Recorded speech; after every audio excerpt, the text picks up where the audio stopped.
I came home and found the HOA holding a board meeting in my Lakehouse. I came home after 3 weeks away and found 8 SUVs in my driveway, an HOA meeting sign at my gate, and Melissa Grant standing beside my late wife's table like the house belonged to her. She told me I could have it back when their meeting was over. I didn't argue. Then I found the map they accidentally left behind, and one red line changed everything. If you like stories where patience, property records, and the truth matter more than who talks the loudest, subscribe and stay with me. Because before this was over, we discovered the HOA hadn't just been using my lake house. They had built part of their entire lake access system on land they never owned. The first thing I saw was the sign, Cedar Bluff HOA Board Meeting. It stood on 2 thin metal legs beside my wooden gate like it had every right to be there. Behind it, 8 SUVs were parked along my gravel drive. I killed the engine of my pickup and sat there for 3 seconds, looking from the sign to the house beyond the pines. My house, not an HOA clubhouse, not a pavilion, not a rental property. My name is Nathan Cole. I was 48 years old, and that lake house had been in my family longer than Cedar Bluff Estates had existed. I held the deed. I paid the taxes. I maintained the dock, the well, and every foot of shoreline attached to it, and I hadn't been there in almost 3 weeks. That was apparently long enough for somebody else to start holding meetings in it. I got out of the truck and walked toward the porch. Nobody came outside. Through the front window, I could see people seated around the long pine table in the dining room. Folders were spread across the surface. Coffee cups sat on coasters. Somebody had plugged a projector into the outlet beside the fireplace. At the head of the table stood Melissa Grant, president of the Cedar Bluff Homeowners Association. She was pointing at a map on an easel when I opened the front door. The room went quiet. Melissa looked at me, then at the other board members, as though I had interrupted something important. "Nathan," she said, "we weren't expecting you, I can see that." Nobody moved. The table they were sitting around had belonged to Emily. My wife had stripped 6 layers of old varnish off it herself one summer, working on the screened porch until midnight, because she refused to let me take a belt sander to the edges. Emily had been gone 4 years. Cancer. Afterward, the lake house became a place I maintained more than lived in. I still came out, fixed what needed fixing, checked the dock, ran the water, cleared deadfall from the drive. But staying overnight was harder. Melissa apparently mistook absence for surrender. She closed the folder in front of her. "We're almost finished," she said. "You can have the house back around 8. For a moment, I thought I had misunderstood her. "Have it back?" A man near the fireplace looked down at his notes. Melissa gave me the patient smile people use when they believe authority is the same thing as ownership. "We've used this location for lakeside board business before. It serves the section well. This location is my home. It's historically served the lakeside section." "According to what?" Her smile tightened. "Nathan, I'm not going to debate community history in the middle of a scheduled meeting." I looked around the room. 11 people, my chairs, my kitchen, my electricity. One woman had set her purse on the bench Emily built beneath the west window. I could feel anger moving up through me, but anger wasn't useful yet, so I kept my voice level. "Everyone needs to leave." Melissa stared at me. "You may want to check your deed before you turn this into something embarrassing." That changed the room, not because she raised her voice, because she didn't. She said it like she knew something I didn't. I stepped aside from the doorway. "You have 5 minutes." One by one, the board members started gathering their papers. Nobody argued with me except Melissa. She took her time. She capped her pen, stacked 3 folders, slid a legal pad into a leather tote.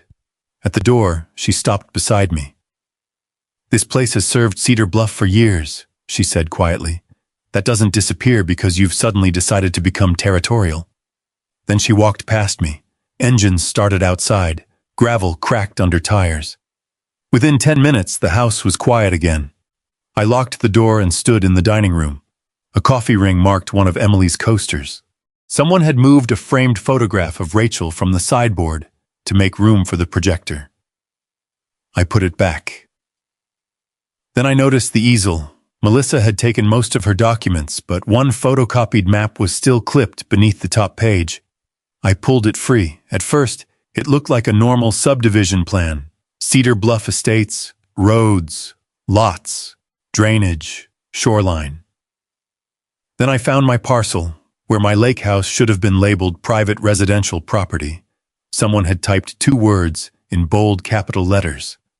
Community Lodge. I stared at them. Then I saw the red line. It began beside my driveway, crossed behind the house, and ran downhill through the western side of my property toward the lake. At the shoreline, it ended beside another label, Emergency Shore Access. I carried the map to the kitchen counter and studied it under the pendant light. I knew my deed. I knew the old survey. I knew where the fence line ran and where my grandfather's corner pins had once been marked. I had never seen that red line. Not once. Not in a deed. Not in title insurance. Not in any recorded easement I'd ever signed. Melissa had come into my house acting like the argument had already been settled. Maybe she was bluffing. Maybe Cedar Bluff had been passing around a bad map for years. Or maybe somebody had put something into the county records without me knowing. I folded the photocopy once and put it in my jacket. The meeting wasn't what bothered me anymore. The red line was. And before I confronted Melissa Grant again, I intended to find out exactly where she thought it came from. I drove home with the HOA map folded inside my jacket. That night, I opened the fireproof document box in my office and spread 17 years of property records across the desk.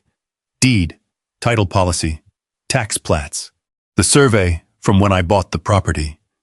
An older survey showing the lake house before Cedar Bluff Estates was developed uphill from it. I checked every legal description twice. Nothing. No community lodge. No shoreline access. No easement granting Cedar Bluff the right to cross my land. The recorded description treated the lake house, dock, and surrounding ground exactly as I had always understood them. Private property. At 8:10 the next morning, I called Megan Holloway. Megan was a land use attorney in the county seat. She had handled a boundary dispute for me years earlier and had one habit I respected. She never told you what you wanted to hear until the documents told her first. I put the HOA map on her desk beside my deed. She studied both without speaking. Where did you get this? They left it in my house. During the meeting they held without my permission. That earned a brief look over her glasses. Then she tapped the red line. Don't call Melissa. I wasn't planning to. Good. Don't move signs. Don't block roads. Don't send angry emails. We need to know what Cedar Bluff believes this line represents before we tell them what we know. What do we know? Right now. Only that I don't see it in your deed. That wasn't enough for me. Megan understood. Get it surveyed. By noon, I had called Harold Pierce. Harold was 66, mostly retired, and had surveyed enough ranch ground around that lake to remember when Cedar Bluff was still timber, pasture, and a developer's promise. He met me at the lake house the following morning carrying a survey rod, metal detector, field book, and a folder of county plats. I showed him Melissa's map. He studied the red line for maybe 30 seconds. Pretty map, he said. Accurate? That's a different question. We started near the wooden gate. Harold located the first iron pin beneath 6 inches of dirt and pine needles, then another near the north corner. For the next 2 hours, he worked downhill, checking bearings against my recorded survey while I cleared brush around old markers. By early afternoon, he stopped beside a ponderosa pine and looked toward the lake. That red line isn't following your boundary. How far off? He checked his notes. Close to 40 feet here. Inside my property? Inside. I unfolded the HOA map against the hood of my pickup. The red line appeared to run along the edge of my parcel. On the ground, it cut straight through it. Could the county have recorded a later easement? Possible, Harold said. But if they did, Megan should find an instrument number. A map doesn't create an easement because somebody drew a line on it. That sentence stayed with me. We continued downhill. About 200 yards behind the house, Harold stopped again. This time he wasn't looking at a survey marker. He was looking at the ground.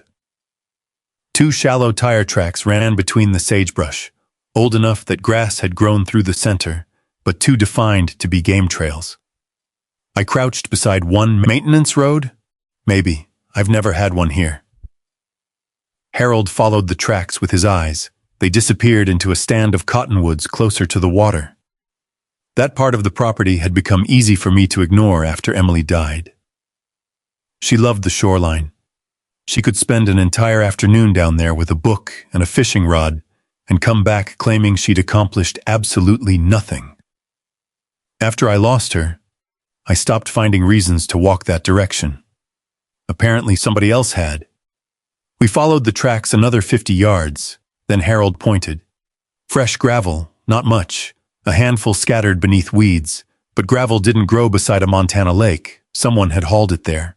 Farther down, I saw another patch. Then another. A narrow road had been built through my trees and allowed to fade just enough to disappear, unless you knew where to look. My phone rang. Megan. I pulled the county index, she said. I'm not finding a recorded Cedar Bluff easement across your parcel. Nothing? Nothing tied to your legal description.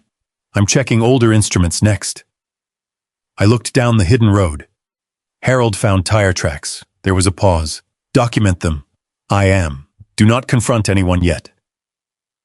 Harold had already moved ahead. I ended the call and caught up with him near the cottonwoods. He was standing still. What's wrong? He pointed through the trees. From where I stood, I could make out the top of something built below us. Pressure-treated timber, a metal railing, then the straight edge of what looked like stairs descending toward the cove. None of it belonged there. I looked at Harold. He didn't smile. If I'm right, he said, they haven't just been crossing your land. He pushed aside a cottonwood branch. They built something on it. We walked the last 50 yards downhill. The first thing I saw was the stairway. Pressure-treated timber, 4 feet wide, set into the slope with poured concrete footings. A galvanized handrail ran down one side. At the bottom, the stairs opened onto a gravel landing beside a floating launch platform tied to steel posts. A conduit box stood near the trees. New electrical line, a motion light. Someone had spent real money down there. Then I saw the plaque bolted to the railing. Cedar Bluff Resident Shore Access. I read it twice. Harold walked past me and planted his survey rod near the top step. Don't touch anything yet. I wasn't going to. That was true. What I wanted to do and what I intended to do were 2 different things. He took measurements while I photographed everything. Footings, conduit, gravel, fasteners, the plaque. A row of numbered tie-down rings along the platform suggested this wasn't occasional use. It had been designed for residents to launch kayaks, tie small boats, and move equipment down to the water. This isn't temporary, I said. No. How far inside my line? Harold checked his receiver. Stairs are roughly 36 feet in. Platform access is farther. I looked back uphill. From the house, you couldn't see any of it. The cottonwoods hid the entire operation. A person could sit on my porch for years and never know a community access point had been built behind the tree line. That was when a voice came from above us. Nathan? Walter Briggs stood near the old track with one hand raised. Walter lived across the cove and had been there longer than most of Cedar Bluff. 72, retired equipment mechanic, not much interested in neighborhood politics. He came down slowly. His eyes moved from me to Harold. So you finally found it. I turned toward him. You knew this was here? Walter's face tightened. I knew Cedar Bluff built something. I didn't know they didn't have permission when. 2 summers ago, maybe a little longer. I felt the anger come back hard. Who built it? Contractors. HOA trucks were in and out for weeks. You never called me? I thought you'd agreed to it. Why? Walter looked toward the lake. Because that's what Melissa told everybody. The words landed heavier than I expected. What exactly did she tell you? That the Lakehouse and shoreline had been designated for limited community use. She said there was an old agreement tied to the development. Harold stopped writing.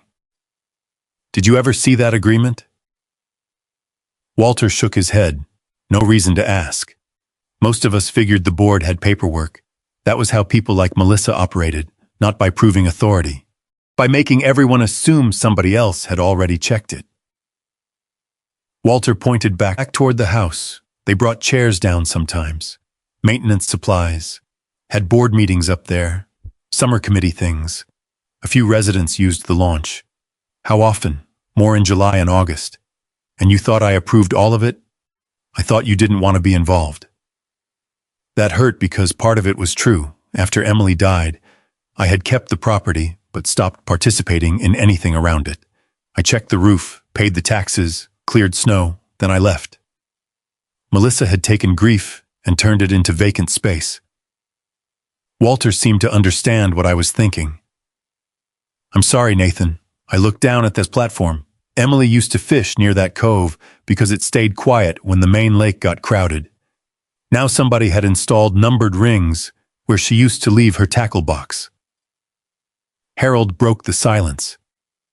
We need construction permits. Walter looked at him. For what? For all of this.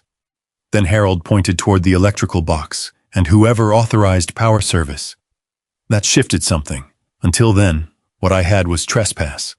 Now there had to be records, contractor invoices, permits, board minutes, insurance, maybe utility applications. Every structure had required somebody to sign something. My phone buzzed, a text from Megan. No recorded easement found so far. I want every photo before you contact the HOA. I sent her 12. Then I photographed the plaque one more time. Cedar Bluff resident shore access, not proposed, not temporary, not disputed. The language assumed ownership. Walter started back uphill, then stopped. There's something else. I waited. When new families moved in, Melissa told them lake access was part of what they were paying for. Harold looked at me. I said, Paying who? Walter shook his head. I don't know. HOA, I assumed. The anger inside me settled into something colder. People hadn't just been using my property. Someone had sold them the right to use it. I looked at the stairs, the launch, the buried conduit, and the plaque with Cedar Bluff's name stamped into metal. The question wasn't whether Melissa had crossed my property line anymore. The question was how much money had crossed it with her. Rachel found the answer before Megan did. She was 19 and home from college for the weekend when I told her what Walter had said. I expected her to get angry.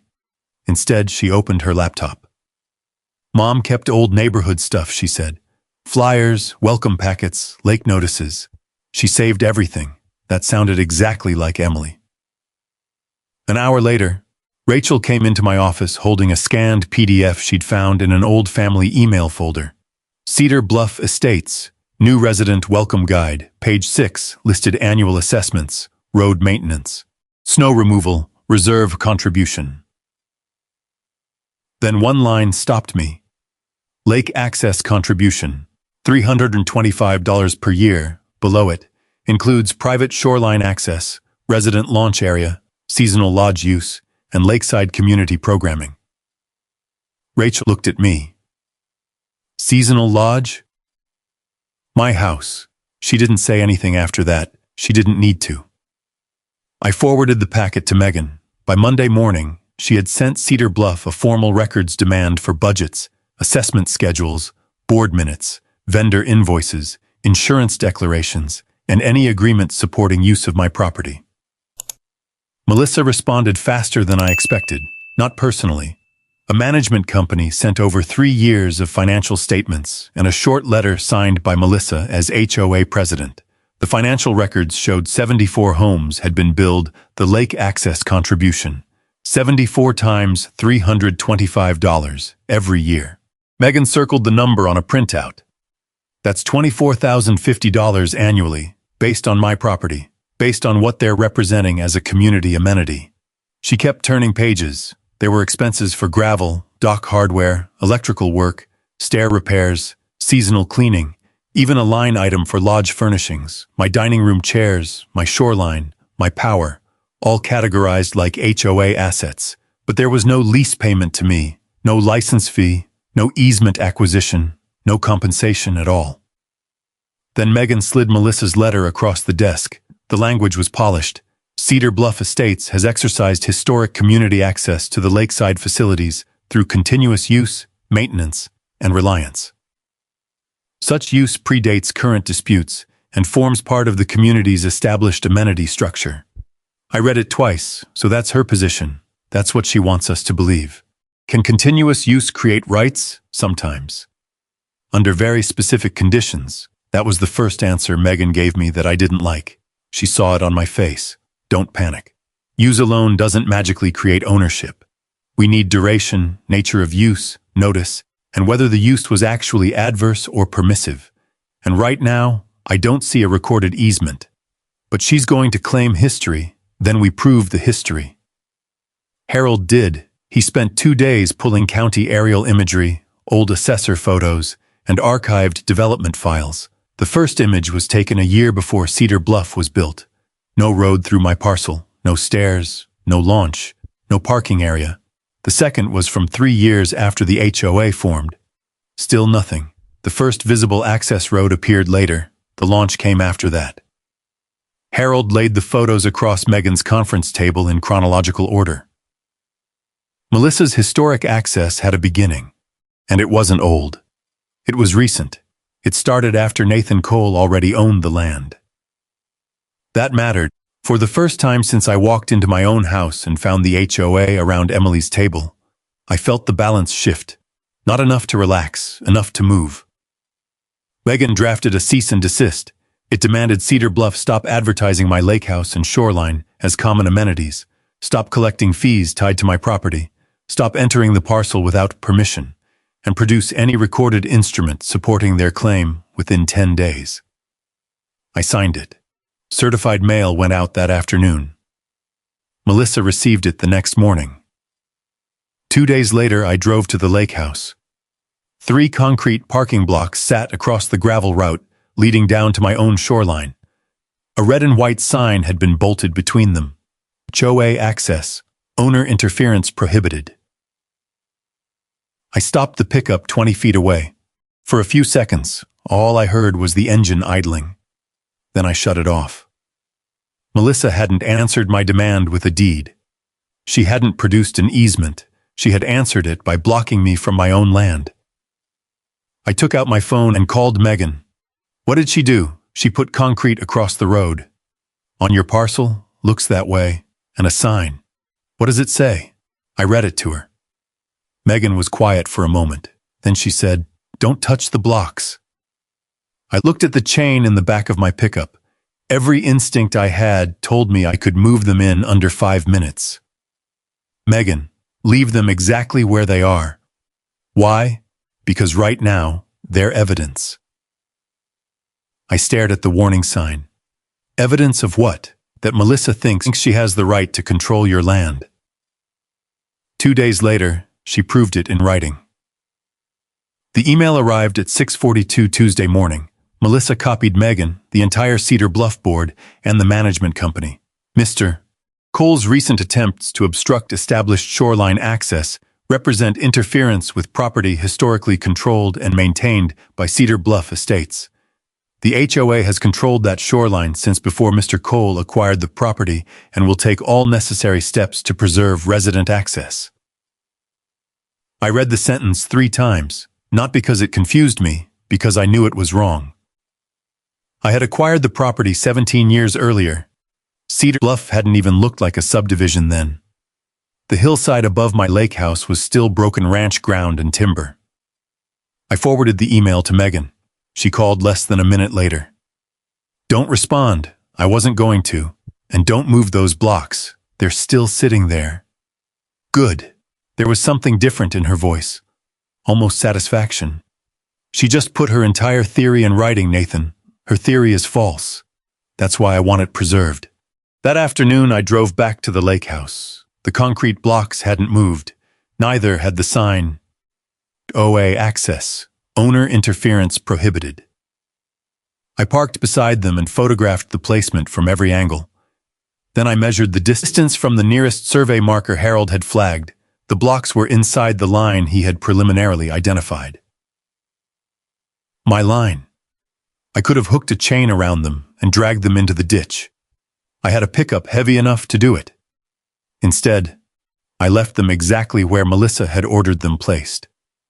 That was harder than moving them. For months after Emily died, people had told me what I should do with the lake house. Sell it, rent it, let Rachel use it, stop holding on to the past. Most of them meant well, but grief teaches you something about ownership. People can look at the same place and see entirely different things. To Melissa, the lake house was an underused building beside valuable water. To me, it was the place where Emily had refinished a table because she thought replacing it would be wasteful. The place where Rachel learned to cast from the dock. The place where an ordinary Tuesday breakfast could still feel close enough to touch if I stood in the kitchen long enough. Now I was being told I was interfering with it. I walked around the concrete blocks and continued downhill on foot. At the shoreline, 2 kayaks were tied to the launch. A laminated Cedar Bluff permit hung from one. I photographed that too. Then I heard a vehicle above me. A white SUV stopped near my pickup. Melissa got out. She didn't come down the hill. She waited beside the warning sign until I walked back up. You received my email, she said. I did. Then we're clear. About what? That you cannot unilaterally dismantle an established community amenity. I looked at the concrete. Did you authorize these? The board authorized protection of access.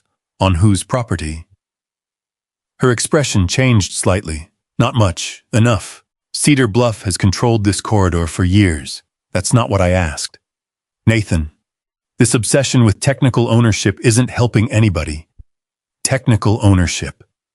I almost laughed. Instead, I took out my phone and photographed the sign again with Melissa standing beside it. She noticed. What are you doing? Documenting. You don't need to document me. I think I do. Her mouth tightened. You've been absent from this property for years. The community maintained it when you didn't. I paid every tax bill. Taxes aren't the only measure of responsibility. No. Deeds matter too. For the first time, Melissa's composure slipped. Your deed doesn't erase established use. Then show me the instrument that created it. She had no answer. She got back into the SUV. Before closing the door, she said, You should think carefully about how many families you're trying to punish. Then she drove away. That sentence told me what she was going to do next. She was going to make this about 74 homeowners losing something. Not about Cedar Bluff taking something it never owned.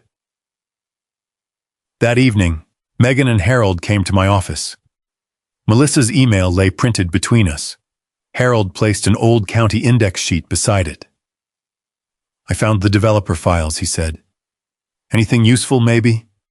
He pointed to a reference number from Cedar Bluff's original planning application. The HOA map Melissa has been using didn't come out of nowhere. Megan leaned forward. What is it? Looks like part of the developer's original concept package. I looked at him. So there was supposed to be an access corridor? Harold nodded slowly. Supposed to be is the important part. He tapped another number farther down the page. Because there's a second map. The recorded one?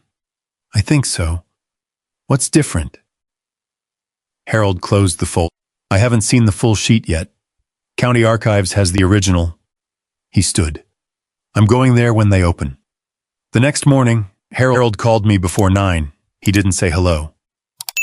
Nathan, I've got both maps. I sat up, and a pause. The one Melissa is using isn't the one they recorded. 40 minutes later, I was standing with Harold and Megan inside the county archives. Harold had 2 oversized sheets spread across a records table. The first looked familiar immediately. Cedar Bluff's original concept plan. There was my lake house labeled Community Lodge. A red corridor ran downhill to the shoreline. Parking spaces were drawn near the trees. A launch sat at the water. Even the path Melissa claimed as historic access was there. For one uncomfortable second, I understood why she sounded so confident. Then Harold pulled the second sheet over it. This is the final plat. Same development, same roads, same residential lots. But the red corridor was gone. So was the lodge designation. So was the shoreline access. So was the parking area. My property sat outside Cedar Bluff's common parcels. Megan checked the recording stamp. This is what was actually filed. Harold nodded. The concept plan was submitted during preliminary development review. It showed what the developer wanted to build, and the final, what he actually acquired and recorded. I stared at the 2 maps. One promised access, the other didn't grant it. Why did it change? Harold opened another archive folder. That answer was buried in correspondence from the original development process. A letter from the developer's survey firm identified the shoreline as property that still required acquisition from the neighboring owner. A later planning memo noted that negotiations had not been completed. The final plat simply removed the proposed amenities. No purchase, no deed, no easement, no community lodge. Melissa had been treating a developer's failed plan like a property right. Megan photographed every page. "This is good," I said. "This is very good," she corrected. "But it isn't the end." I looked at her. We prove her map isn't controlling. What else does she have? Reliance, continued use, political pressure. 74 homeowners who believe they bought lake access on land they don't own. Correct. But Melissa doesn't need to be legally right to make this expensive. That took some satisfaction out of the room. She continued. If Cedar Bluff loses the access it advertised, the board may try to negotiate or petition the county. They may claim safety needs, established use, emergency access. We need the complete ownership picture before they move. Harold was already studying the final plat again. His finger traced the subdivision's western edge, then stopped. Wait. He pulled my old survey from his tube and placed it beside the plat. What, this call? He pointed to a bearing in the legal description. Then another. I didn't see the problem. Harold did. The fence isn't the boundary. What fence? The old ranch fence above the shoreline. I knew it well. Weathered posts, sagging wire, running from near the subdivision road toward the trees. Everyone treated it as the edge of my property, including me. Harold traced the deed description farther east. If these calls close the way I think they do, your line doesn't stop at that fence. Where does it stop? He didn't answer. He started comparing measurements. Megan leaned over his shoulder. Harold, I need the parent parcel, back into the archive boxes. We found a survey from before Cedar Bluff existed, when the entire hillside had belonged to one ranching family. Harold laid tracing paper over it, the old ranch fence cut diagonally across a narrow wedge of ground. But the legal boundary didn't follow the fence. It continued toward what was now Cedar Bluff's entrance road, before turning back toward the lake. I felt something change in my chest. How much ground? Can't tell from this. Whose? Harold looked at me. If your deed carried the parent description forward correctly? Yours, Megan's voice sharpened. What's on that wedge now? We all looked back at the Cedar Bluff map. Parking, stormwater drainage, part of the access road, and the wooden gate residents used to reach the shoreline. The room went quiet. For weeks, I had been fighting over whether Cedar Bluff could cross my property to reach the lake. Now there was a possibility the argument was much larger. Maybe the road they crossed from wasn't theirs either. Harold gathered the maps. I need to resurvey the whole western boundary. How long? Give me 3 days. Megan pointed at me before I could speak. You do nothing until he's finished, I nodded. No calls to Melissa, no moving concrete, no signs. For 3 days, Cedar Bluff could keep believing the old fence protected them. On the 4th afternoon, Harold called from the Lakehouse. Wind snapped through the phone. You need to come out here. What did you find? I closed the boundary. And another gust. Then Harold said, Nathan, that fence has been wrong for decades. I grabbed my keys. How wrong? Enough that you need to see where I put the flags. I reached the Lakehouse 40 minutes later. Harold was standing beside the old ranch fence with a roll of orange survey ribbon hanging from one hand. The first new flag was nowhere near where I expected it. It stood almost 70 feet beyond the fence, then another, then another. A bright line of orange stakes ran toward Cedar Bluff's access road. I parked and walked to him. Show me. He didn't waste time. We started at the north corner and followed the resurveyed boundary downhill. The old fence wandered west. My deed line didn't. It continued east in a long wedge, widening as it approached the lake. Harold stopped beside a row of painted parking stalls. Your line is here. I looked around. There were cars parked 20 feet inside it. How much? He opened his field book. Just under 6 acres. I thought I'd misheard him. 6 acres? Approximately 5.8, depending on final closure. He pointed toward the gravel lot. 31 parking spaces are on it, then toward a shallow drainage channel armored with stone. That stormwater swale too, then farther uphill, and part of the access road. I followed his finger. At the entrance to the lake complex stood Cedar Bluff's wooden gate, the one with the carved neighborhood name across the top. Harold said, Gate's yours too. For a second, neither of us spoke. The HOA had spent weeks telling me I was interfering with their access. They had put concrete blocks on my road. They had charged homeowners for lake rights. And now the survey said the gate they used to control that entire system was sitting on my land. Megan arrived 20 minutes later. Harold walked her through the calls, monuments, parent parcel, and chain of title. She questioned every step. Good lawyers don't celebrate first. They try to break the evidence. When Harold finished, Megan asked, Any conveyance out? None that I found. Developer deed? No. HOA common area dedication? No. Utility easement. One narrow utility easement farther north. Doesn't touch this parcel. She looked at me. This is different. How different? Before today, Cedar Bluff was claiming a right to use part of your property. She turned toward the parking lot. Now we have evidence they built a substantial portion of their lake access infrastructure on land they never acquired. A pickup rolled through the wooden gate while she was speaking. The driver waved at us and continued down toward the launch. He had no idea he had just crossed private property. Neither had I until that morning. Megan took photographs of the survey flags against the parking stalls. I asked the question that had been building in my head. Can I close it? Probably, after proper notice. Probably. There are permits, reliance issues, access questions, and improvements to sort out. I don't want you giving Melissa an argument that you created an emergency or denied some necessary access without warning. So we wait. We document. I nodded. That had become the rhythm of this whole fight. Melissa moved. We preserved, she claimed. We checked. And every time somebody finally looked at the paper beneath her confidence, the ground shifted back toward me. Harold walked to the gate and tied an orange ribbon around a survey stake less than 6 feet from its post. The wind snapped it hard enough to make the plastic crackle. Melissa's SUV appeared at the top of the road. She slowed when she saw us, then stopped.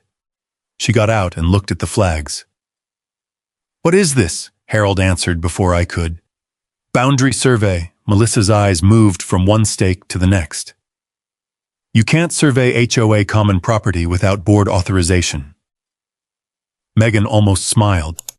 That's an interesting sentence. Melissa ignored her. She looked at me. Nathan, whatever you're trying to do here, this road serves 74 homes. I know, then you understand it can't simply be taken away. I looked at the gate behind her. Who owns the ground under it? Her face changed. Only for a second. But I saw it. This is common access. That wasn't my question. She crossed her arms. The HOA's attorney will deal with this. Good. I pointed toward the nearest orange stake. Tell him to start with the deed. Melissa left without another word. By sunset, Harold had marked the entire wedge. Orange flags cut through gravel, drainage stone, landscaped grass, and the edge of the parking lot like a line someone had hidden for years and finally switched back on. I stood there alone after Megan and Harold left. The lake was visible between the pines. Emily hated fences.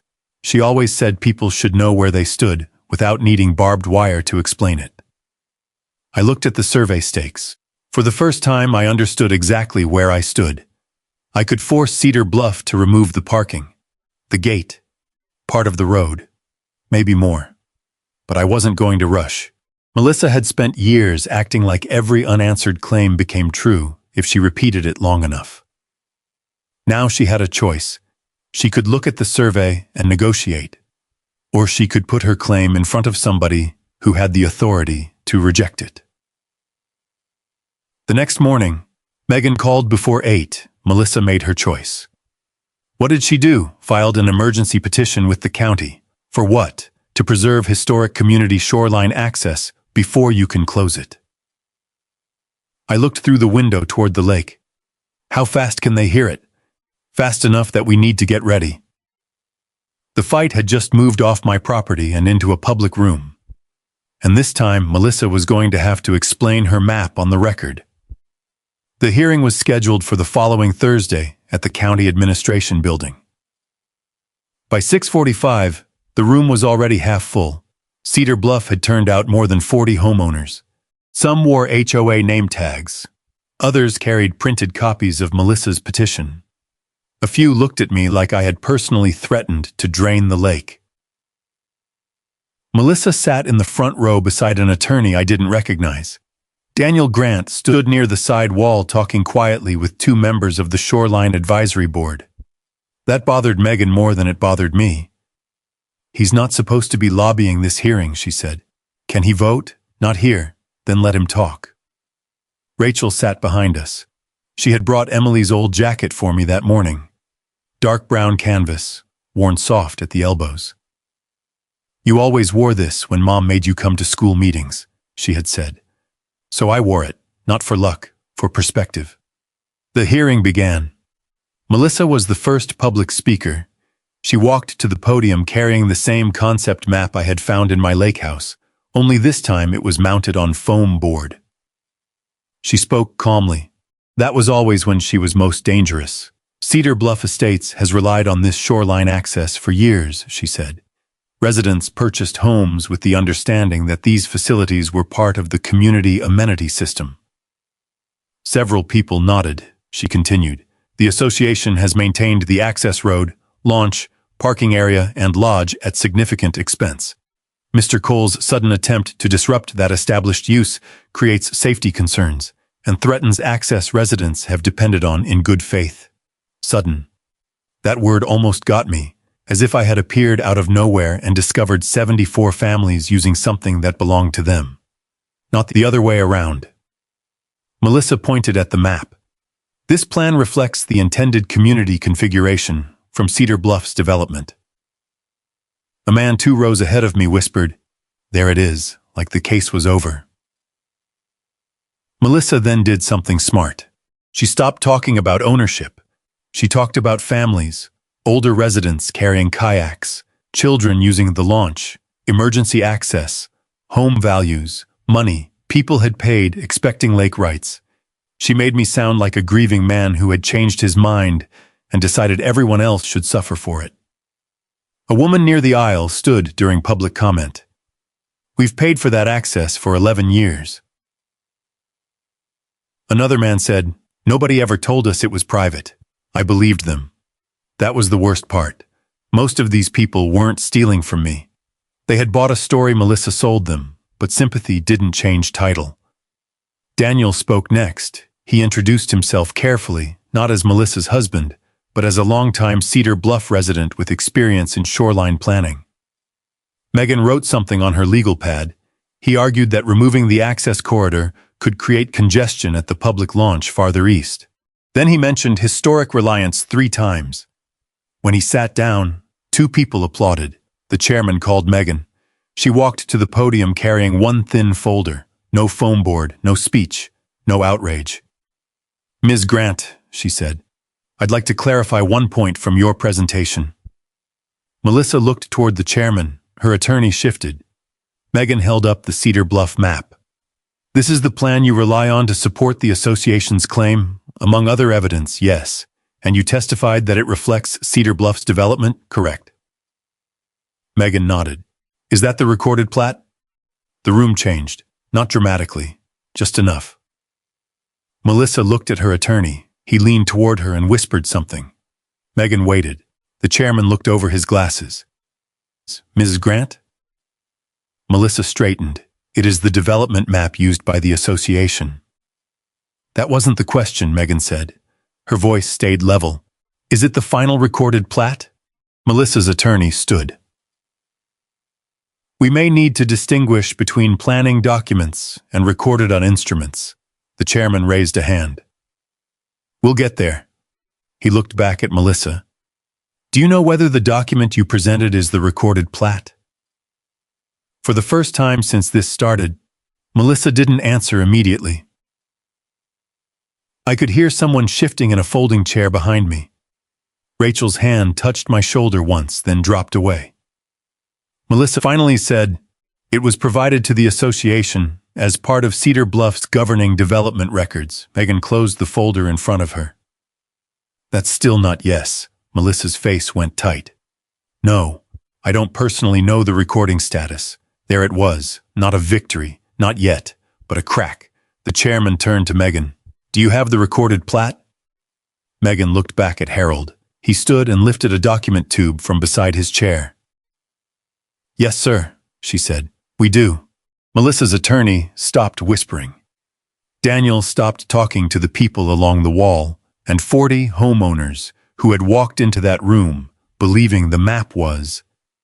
The evidence suddenly had a new question. What did the real one show? Harold carried the document tube to the front. Megan asked the clerk to put both maps on the display screen. Melissa's concept plan appeared first. Community lodge, shoreline path, parking, launch, the red access corridor. Then the clerk loaded the final recorded plat. Same subdivision, same road network, same lots.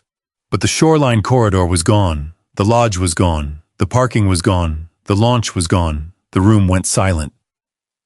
Megan pointed to the recording stamp. This plat was filed with the county and became the controlling recorded subdivision document. Then she pointed to Melissa's map.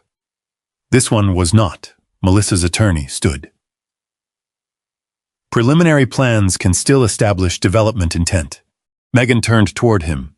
Intent isn't ownership. The chairman looked at Harold. "Mr. Pierce, explain the boundary work." Harold stepped forward with his field notes. He didn't dramatize anything. That made it stronger. He identified the original survey monuments, the parent parcel, the old ranch fence, and the legal calls carried into Nathan's deed. Then he put the resurvey on the screen. An orange outline appeared over the Cedar Bluff access area, 31 parking spaces, the stormwater swale, part of the gravel road, the wooden gate. All inside my parcel. A man in the second row said, "You've got to be kidding me." Nobody answered him. Megan asked the county recorder to confirm whether any deed, easement, dedication, or recorded conveyance transferred that ground to Cedar Bluff. The recorder checked the certified index already submitted into the hearing record. No, Melissa shifted in her chair. Megan wasn't finished. She pulled out the email, the one Melissa had sent after placing the concrete blocks across my driveway. The clerk put it on the screen. The HOA has controlled that shoreline since before Mr. Cole acquired the property. Megan let the sentence sit there. Then she asked Melissa one question. When was Cedar Bluff Estates Homeowners Association incorporated? Melissa's attorney answered this time. We can provide the exact date. Megan already had it. She handed the certified incorporation record to the clerk. The date appeared on the screen, 6 years after I acquired the Lakehouse property. A few people in the audience started murmuring. Megan said, so the association could not have controlled Mr. Cole's shoreline before he owned it because the association did not exist. Melissa leaned toward her microphone. The community use predates the formal HOA structure. Megan nodded, then showed the instrument. That stopped her. No deed? Silence. No easement. Nothing. No license from Nathan Cole. Melissa's jaw tightened. No, there it was. Not buried in an argument. Not softened by legal language. No. Megan stepped away from the podium. The chairman looked between the two maps one more time. The petition before us asks the county to preserve an access right that the applicant has not established through any recorded instrument. Daniel stood along the side wall. Chairman, if I may, no one word. Daniel sat back down. The chairman continued. The board also has before it a current boundary survey indicating portions of the access infrastructure occupy privately owned land. Melissa's attorney asked for additional time. The chairman shook his head. You may pursue whatever private negotiations are available to you. But this body will not convert an unrecorded development concept into a property right. The petition was denied. Effective immediately, Cedar Bluff was instructed to stop representing the disputed parcel as established common access until ownership and any future agreement were resolved. Nobody applauded. That surprised me. The room had too much to process. Some residents looked angry, some embarrassed.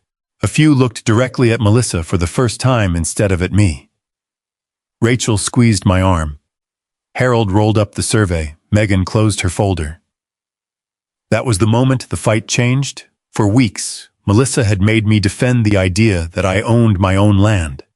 Now Cedar Bluff had to defend why it had built on it, charged for it, and blocked me from it. Outside the courthouse, the evening air felt colder than it had an hour earlier. I had made it halfway to my pickup when Cedar Bluff's attorney called my name. Mr. Cole, I stopped. Melissa wasn't with him, neither was Daniel. The attorney held a slim folder under one arm. I'd like to discuss the resolution. Megan stayed beside me. What kind? A permanent access easement. Named a number. More money than I expected. Enough to make most people stop walking. I looked back at the courthouse doors. For years, Cedar Bluff had treated my property like something they could simply keep using until I gave up.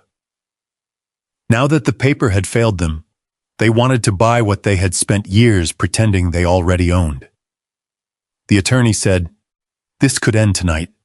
I looked at Megan, then at him. No. His expression barely moved. You haven't heard the full terms. I don't need to. Because by then, I understood something Melissa never had. The question wasn't how much the land was worth to Cedar Bluff. The question was whether I was willing to let them keep the thing they had taken. And I wasn't. The next morning, Megan sent Cedar Bluff my terms, 3 of them. First, every lake access fee collected from homeowners for use of my shoreline had to be refunded.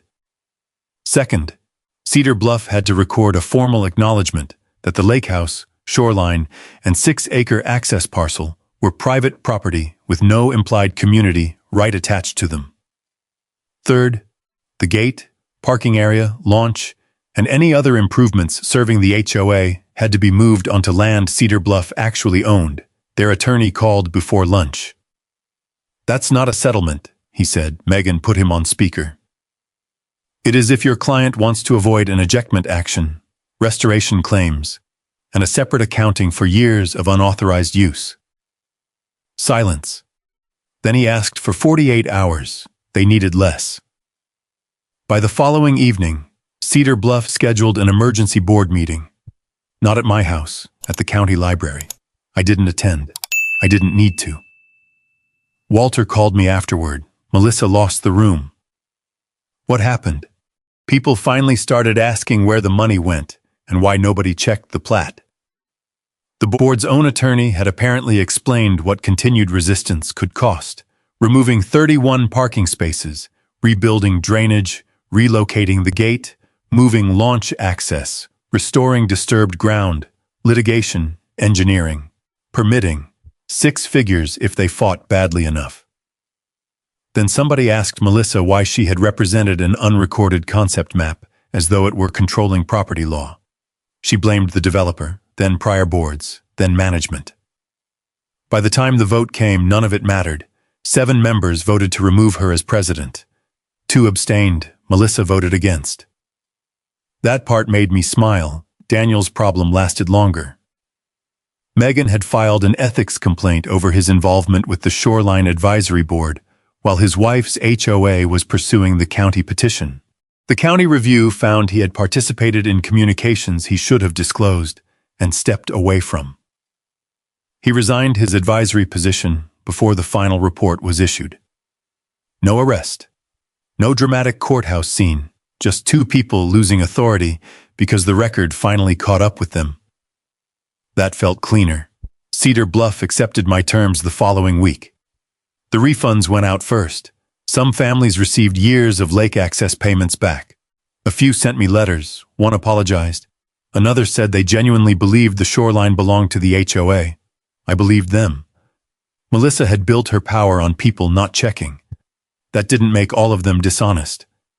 A contractor removed the wooden gate in October. The concrete blocks disappeared from my driveway. The parking lot came next. Load by load, the gravel was hauled away. The stormwater work was redesigned uphill on Cedar Bluff property. The launch was relocated to a legitimate common parcel farther east. By spring, most of the 6 acres looked rough but open again. Harold helped me mark the real boundary without fencing the whole thing off. Emily would have approved of that. Rachel and I reseeded the disturbed ground with native grass. When the first green came through, she stood beside me looking at the empty space where 31 parking spots had been. It looks smaller now, she said. What does? The fight. She was right.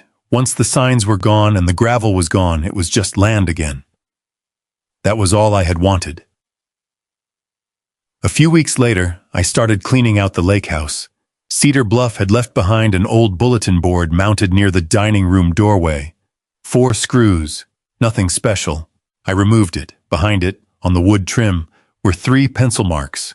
Rachel, 7 Rachel, 8 Rachel, 9 Emily's handwriting. I hadn't seen them in years. Rachel came in carrying a box and stopped beside me. For a while, neither of us said anything. Then she touched the highest line with one finger. Mom wrote that. I know. That was the moment the house felt like ours again. Not because a county board had denied a petition. Not because Melissa lost an election. Because something of Emily had been sitting behind an HOA bulletin board the whole time, waiting for us to remove it. I framed one copy of the final recorded plat, hung it beside those pencil marks. Rachel laughed when she saw it. That's very you.